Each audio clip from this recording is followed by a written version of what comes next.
Hi guys, welcome back to my channel. तो यार, आप जब प्रोग्रामिंग के वर्ल्ड में एंटर करते हो ना, आप ऑब्जर्व करते हो कि कैसे थोड़ी सा कोड लिख के आप करोड़ों लोगों की लाइफ को इम्पैक्ट कर सकते हो, उनकी लाइफ इजी कर सकते हो। तो रिस्पॉन्सिबिलिटी कि आपका जो कोड है ना, वो प्रॉपर स्मार्ट कोड होगा, इजी कोड होगा, ताकि वो लॉन्ग टर्म में इजीली टेस्ट हो पाए और मेंटेन हो पाए। तो आज की वीडियो में हम देखने वाले हैं कि क्या ऐसी जो बैड जावास्क्रिप्ट कोडिंग प्रैक्टिसेस होती है जो लोग करते हैं, तो वो हम ठीक करेंगे, जिससे आपका इंटरव्यू भी इंप्रेस हो जाएगा और आपका कोड एकदम मस्त हो जाएगा। चलिए फटाफट कोड पे चलते हैं। तो जी, सबसे पहला है आपका पावर ऑफ एब्रीविएशन। तो कभी भी आप कोई वेरिएबल का नल चेक ऐड करते हैं ना, तो आप यूजुअली ये इफ स्टेटमेंट लिखते हैं, जैसे मैं स्क्रीन शेयर में दिखा रहा हूँ कि यहाँ पे मान लीजिए आपका कोई वेरिएबल है एक्स करके, तो उसका अगर आपको चेक करना है नल है या नहीं है, तो आप पहले क्या करोगे, उसे एम्प्टी स्ट्रिंग से चेक करोगे, फिर उसकी नल वैल्यू चेक करोगे, क्योंकि जावास्क्रिप्ट में और भी बहुत सारी चीज़ें होती है जैसे अनडिफाइंड है, तो आप वो भी चेक करोगे। अगर आपको फ्यूचर में चेक करना है नंबर के लिए, तो आप जीरो भी चेक करोगे इसमें। बट ये सेम चीज़ आप ना एक सिंपल यहाँ पे 2 कैरेक्टर से कर सकते हो। जानना चाहते हो कैसे? मैं करके दिखाता हूँ। देखो, पहले इसको कमेंट करते हैं और इसको रन करते हैं एक्स के लिए। ठीक है, कुछ प्रिंट नहीं हुआ, मतलब एक्स एम्प्टी है। यही अगर मैं एक्स में यहाँ पे कुछ वैल्यू डाल देता हूँ, ठीक है, तो अब इसमें कुछ वैल्यू आ गई तो प्रिंट हो गया। सिमिलरली ये चीज़ मैं इसके साथ करूँ और एक्स को एम्प्टी कर दूँ, तो देखना कुछ प्रिंट नहीं हुआ। अभी यही मैं एक्स में यहाँ पे वैल्यू डालता हूँ 10, तो आइडियली ये सेम जो इतने सारे टेस्ट है ना, ये सारे के सारे मेरे रन हो गए एक सिर्फ 2 कैरेक्टर की वजह से। तो बेसिकली इसने इन्वर्जन करा 2 बार। इसने पहले वैल्यू को बुलियन में कन्वर्ट करा, फिर उस बुलियन को इन्वर्ट कर दिया। तो इन छोटी सी चीज़ से आपकी जो इतनी लंबी लाइन की इफ स्टेटमेंट है वो कन्वर्ट हो गई। कितना इजी हो गया पढ़ने के लिए। तो अगर ये आपको इंटरेस्टिंग कॉन्सेप्ट लगा तो वीडियो को जरूर लाइक कर देना। चलिए नेक्स्ट देखते हैं। तो नेक्स्ट है ना यार, जावास्क्रिप्ट में ना आपके जैसे ऑब्जेक्ट होते हैं, ऑब्जेक्ट के अंदर बहुत ज़्यादा नेस्टिंग में प्रॉपर्टीज या वैल्यूज होती हैं, तो उनको कभी एक्सेस करते टाइप ना आपको बहुत सारे इफ चेक लगाने पड़ते हैं। जैसे कि यहाँ पे मैंने एक रोबोट देखा है, तो मैं रिसेंटली रोबोट 2 देख रहा था दोबारा से। तो मैंने देखा उसमें जैसे रोबोट का नेम क्या होता है, चिप क्या होती है। करंट वर्जन उसमें अच्छा चिट्टी होगा तो रोबोट 1.0 है, अगर बुरा रेड बालों वाला चिट्टी होगा तो डिस्ट्रक्शन वाला वो 2.0 होगा।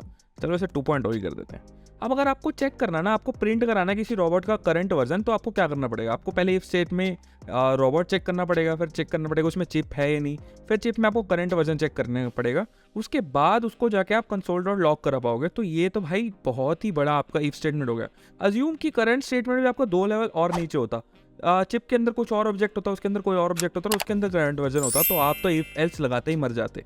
ठीक है, तो सबसे बेस्ट प्रैक्टिस है ना यार, ये ES 2020 में फीचर आया है अभी रिसेंटली। फ्रेमवर्क्स जो वेब पैक यूज़ करते हैं वो इसे सपोर्ट कर रहे हैं।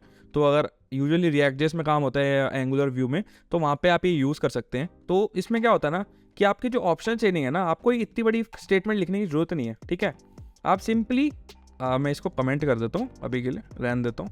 आप उसको सिंपली यहाँ पे जो जहाँ पे भी नेस्टिंग हो रही है ना, उसके आगे क्वेश्चन मार्क लगाते जाओ। ठीक है, उससे क्या होगा ना, ये आपकी ऑप्शनल चेनिंग बन जाएगी। ये क्या करेगा कि चेक करेगा अगर रोबोट है, सबसे पहले रोबोट होना चाहिए, अदरवाइज ये एरर थ्रो कर देगा। ठीक है, जैसे कि मैं बाद में करके दिखाता हूँ।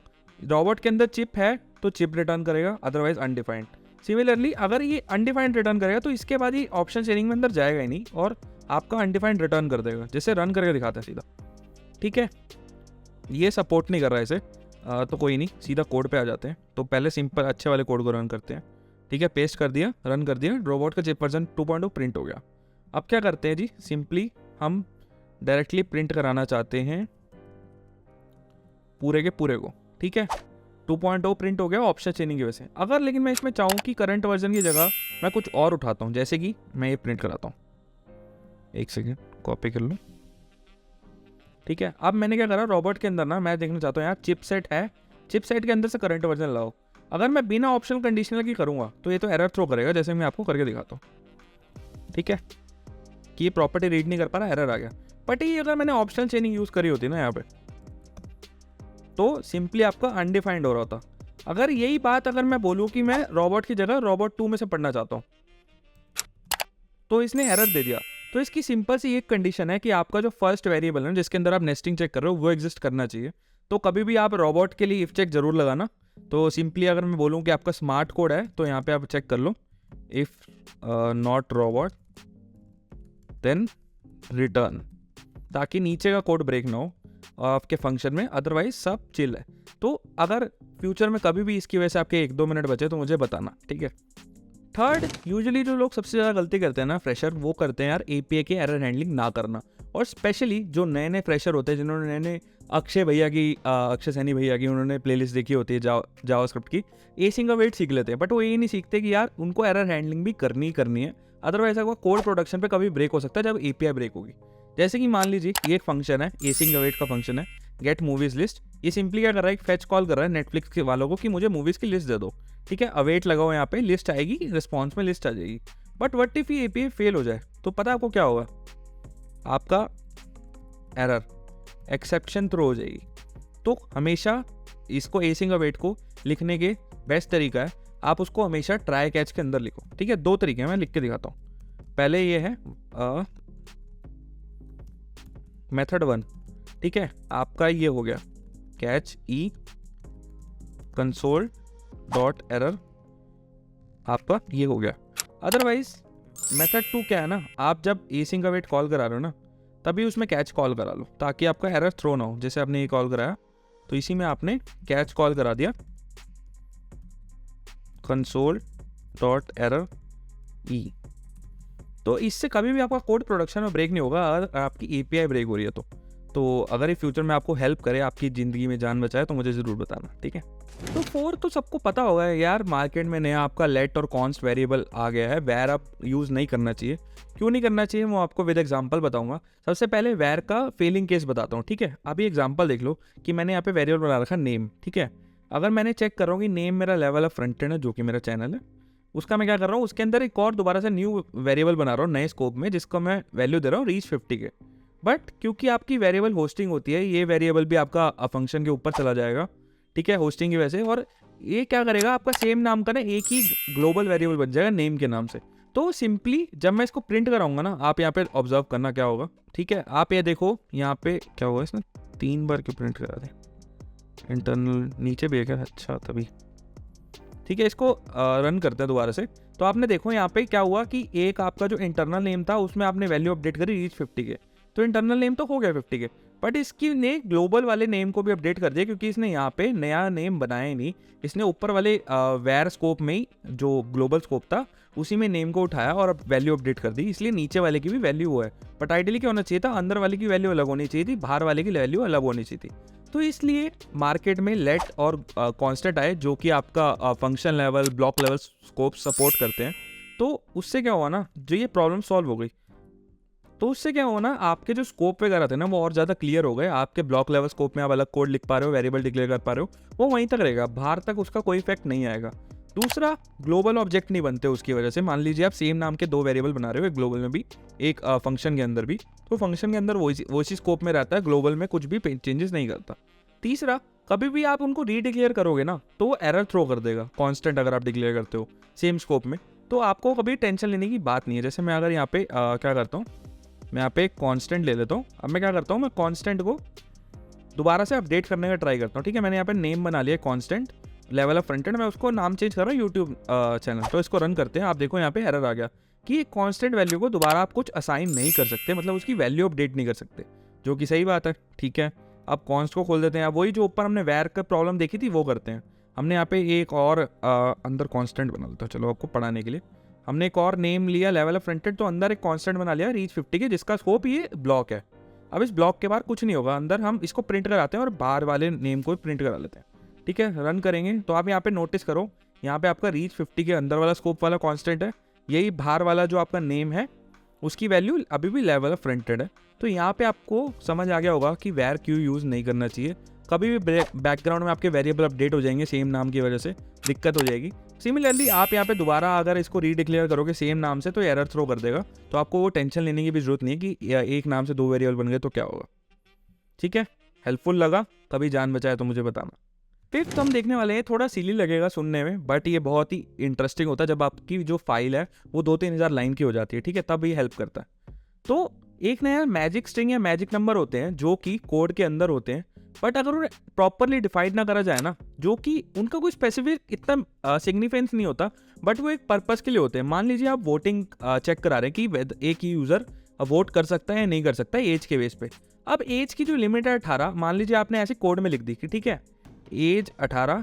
अब ये आपने कोड में लिख दी, बट कल को मान लीजिए इंडिया नया रूल लेके आती है कि ठीक है यार अब 16 साल के लोग भी वोट कर पाएंगे, तो आपको ये जो आपका पूरा वोटिंग सॉफ्टवेयर है उसमें मान लीजिए 4000 लाइनों का कोड है एक फाइल में, ठीक है, जावा की, जावास्क्रिप्ट की, फ्रंट एंड की, तो आपको ये 18 ढूंढ के चेंज करने में, मान लीजिए ये 18 बट आपको वैल्यू नहीं पता 18 होगी क्या हो गया, अब आपको चेंज करने में बहुत टाइम लग जाएगा, कहाँ का चेंज करना है। तो इसका बेस्ट प्रैक्टिस क्या होता है ना यार, आप यहाँ पे सिंपली क्या करो ना, आप विद मैजिक नंबर बताता हूँ, इसको अपडेट कर देंगे। हम क्या करेंगे, कॉन्स्ट बना लेंगे मिनी मम एज 18 कर दी हमने।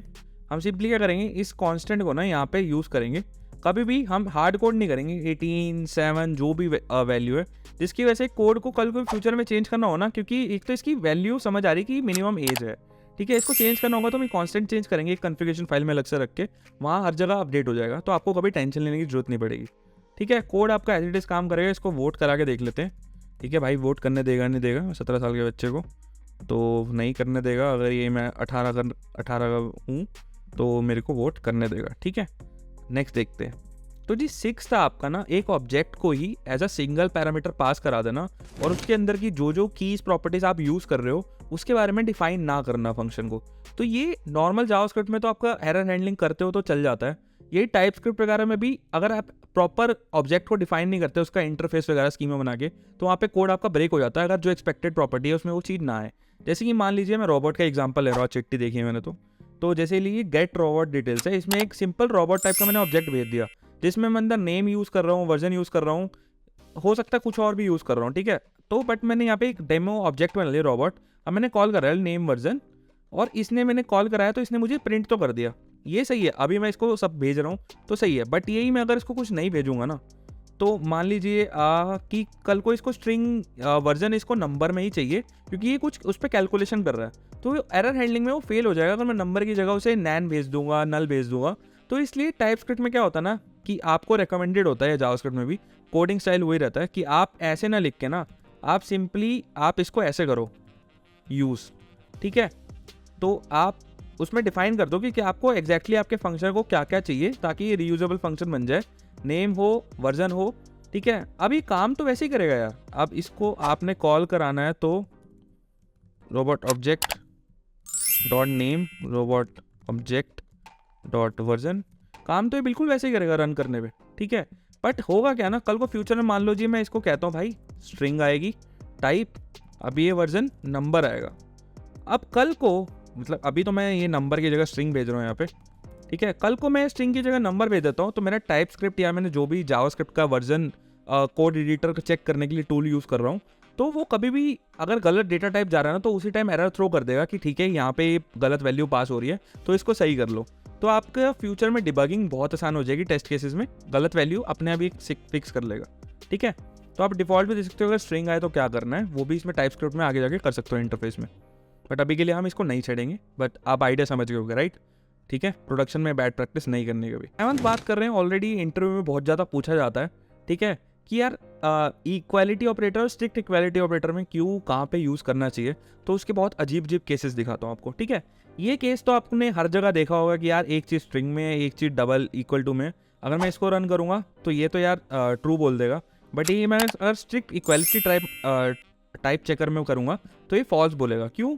क्योंकि ना यार ये जो है ना इक्वालिटी चेकर, ये बस क्या करता है ना, दोनों की वैल्यू कंपेयर करता है, ठीक है, इंटरनल वैल्यू, ये टाइप चेक नहीं करता। मान लीजिए ये स्ट्रिंग टाइप है और ये आपका नंबर टाइप है, आइडियली ये फॉल्स देना चाहिए, बट ये जावास्क्रिप्ट थोड़ा लूजली राइट लैंग्वेज है तो ये चेक नहीं करता। यही अगर मैं स्ट्रिक्टली इक्वालिटी ऑपरेटर इसको बोलूँगा ना, तो ये चेक करेगा कि एक तो ये सेम वैल्यू क्यों प्लस टाइप क्यों। मान लीजिए स्ट्रिंग का कंपेरिजन स्ट्रिंग से ही हो पाएगा, अदरवाइज नहीं हो पाएगा। जैसे कि मैं यहाँ पे क्या करता हूँ, मैं सेम कर देता हूँ, अब ये ट्रू कर देगा, ठीक है, जैसे कि मैंने कहा अभी ये सिर्फ वैल्यू पे करता है, बट इसके कुछ अजीब अजीब केसेस दिखाता हूँ, ठीक है।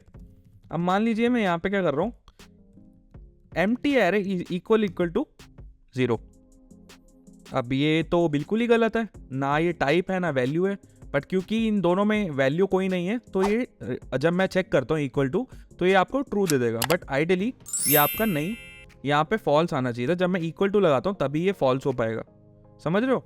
अभी सेम मैं कुछ और करता हूँ, मैं यहाँ पे क्या करता हूँ, मैं अनडिफाइंड देता हूँ, ठीक है, और यहाँ पे रन करता हूँ, ठीक है, इसने फॉल्स दे दिया अनडिफाइंड के लिए, बट यही मैं अगर इसमें नल भेज दूँ तो भी फॉल्स है क्योंकि वैल्यू अलग है। बट यही मैं इसमें एम्प्टी स्ट्रिंग भेज दूँ तो ये ट्रू हो जाएगा। क्यों? क्योंकि आपको पता है 0 और एम्प्टी की ई की मान के चलता है जावास्क्रिप्ट, ठीक है, क्योंकि दोनों 1 कैरेक्टर मेमोरी स्पेस लेते हैं तो एक जैसे ही ट्रीट होते हैं। तो आई होप आप आइडिया समझ गए होंगे कहाँ पे क्या यूज़ करना है। तो बहुत ज़्यादा लोग ये इंटरव्यू में मिस्टेक करते हैं, समझा नहीं पाते या कोड में यूज़ नहीं करते, बट अगर आप ये यूज़ करते तो ब्राउनी पॉइंट्स आपके इंटरव्यू में मिलेंगे। आप last but not the least देख लेते हैं, ठीक है, कि कमेंट्स को कैसे प्रॉपरली यूज़ करना है। ठीक है, ज़्यादा टाइम नहीं लूँगा, 1 सेकंड नहीं लूँगा। ठीक है, कि कभी भी ना यार अपने कमेंट्स में ना दो चीज़ें बार बार मत लिखो। ये मत लिखो कि आप क्या कर रहे हो इसमें, ये लिखो कि आप ये क्यों कर रहे हो। मान लीजिए आपका फंक्शन है तो आप उसमें क्या कर रहे हो और क्यों कर रहे हो, ऐसा लिखो। ये मत लिखो कि आप ये चीज़ ले रहे हो, ये चीज़ दे रहे हो, इससे ये हो रहा है, इंटरनली ये लॉजिक यूज़ किया है, वो तो कोड पढ़ के भी समझ आ जाएगा, बट कैसे कर रहे हो वो समझाना जरूरी है।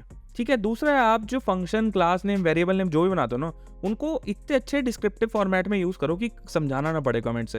जैसे कि ये कि फंक्शन है, ठीक है, गेट सैलरी करके, वो सैलरी ले रहा है, टैक्स ले रहा है। अब आपको ये समझ नहीं आएगा कि यार ये गेट सैलरी कर क्या रहा है, रिटर्न क्या कर रहा है, ले क्या रहा है, सैलरी ले रहा है और टैक्स में क्या ले रहा है, नंबर है, स्ट्रिंग है, कुछ समझ नहीं आएगा। यही अगर आप इस फंक्शन को इस तरीके से नेम करोगे ना, कंप्यूट सैलरी, जिसमें ये 2 इनपुट ले रहा है, बेस सैलरी और टैक्स। ठीक है, बेस सैलरी में से जो उसकी जो टैक्स परसेंटेज है वो रिड्यूस करके रिटर्न कर देगा, तो आपकी सैलरी कंप्यूट हो जाएगी। तो इस तरीके से यूज़ करने में कोड रीडेबिलिटी बहुत ज़्यादा बढ़ जाती है। सिमिलरली थर्ड बात कर लेते हैं कि इतना जितना आराम से हो पाए ना, शॉर्ट में समराइज कर लो। बहुत ज़्यादा पैराग्राफ में मत लिखो। मान लीजिए 15 लाइन, 5 लाइन का फंक्शन है, 15 लाइन का आपने पैराग्राफ लिख दिया समझाने के लिए, तो इतना एफर्ट मत डालो। जो पॉइंट टू पॉइंट है वही लिखो उसमें, और इवन पॉसिबल तो एल्गोरिथम लिख दो। ठीक है, शॉर्ट में मेन एज केसेस हैंडल ना करते हुए। ठीक है, ऑलवेज सेम लैंग्वेज यूज़ करो, सेम स्टाइल यूज़ करो, और कमेंट जितना हो सके ना यार अवॉइड कर दो, अनलेस बहुत ज़्यादा कॉम्प्लेक्स लॉजिक है। ऐसे तो इतना कॉम्प्लेक्स लॉजिक डिवाइड करके लिखना चाहिए।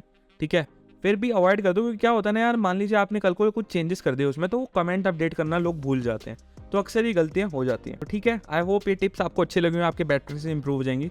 तो जैसे कि मैंने कहा, क्लीन कोड लिखना हमारी रिस्पॉन्सिबिलिटी है। जितना आप क्लीन कोड लिखोगे ना, उतना फ्यूचर में आपकी जो टीम के ना एरर सॉल्व करने में टाइम डिक्रीज हो जाएगा, क्योंकि यार आप जितना कोड लिखते हो ना, उससे ज़्यादा टाइम आप स्पेंड करते हो कोड पढ़ने में और गलतियाँ ढूंढने में। तो ट्रस्ट मी, अपने एक्सपीरियंस से बता रहा हूँ, अगर ये प्रैक्टिस यूज़ करते हो, आपकी बैड जावास्क्रिप्ट प्रैक्टिसेस चली जाएंगी और आपको फ्यूचर में हेल्प मिलेगी। तो आज के लिए बस इतना ही। चैनल को जरूर सब्सक्राइब कर लेना, वीडियो को लाइक करके जाना। Thank you very much, bye bye.